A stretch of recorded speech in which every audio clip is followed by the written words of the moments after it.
Yangi murabbiy Fayzullayevga qanday baho berdi? Salom qadrli futbol muxlislari, sizlar bilan Ekstra Sport kanali.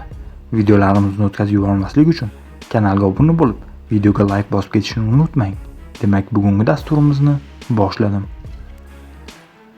O'zbekiston milliy terma jamoasi va Moskvaning CSKA klubi hujumkor futbolchisi Abbosbek Fayzullayev uchun yangi mavsum muhim ahamiyat kasb etadi. 21 yoshli legionerimiz terma jamoamizning yetakchi o'yinchilaridan hisoblanadi va kelasi yili AQSh, Kanada va Meksika birgalikda mezbonlik qiladigan jahon chempionatida Abbosning zimmasiga muhim vazifalar yuklanishi tabiiy.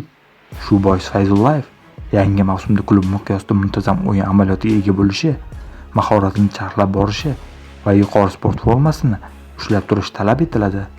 Legionerimiz o'ynayotgan CSKAda kutilmaganda jiddiy o'zgarish ro'y berdi. Jamoani mamlakat kubogi g'olibi va chempionat bronza medali sovrindoriga aylantirgan serbiyalik murabbiy Marko Nikolich boshqa klubga o'tib ketdi. Uning o'rnini shvetsariyalik mutaxassis Fabio Chestelsi egalladi. Abbos O'zbekiston milliy terma jamoasi safidagi o'yinlardan keyin muayyan muddat hordiq chiqarib, armiyachilarning tayyorgarlik jarayoniga qo'shildi. Fabio Chestelsi yozgi o'quv mashg'ulot yig'inlari haqida intervyu berib, o'zbek futbolchisini ham jamoa yetakchilaridan ekanini alohida ta'kidladi. Butun jamoa yig'inga jam bo'lishi kutish kerak.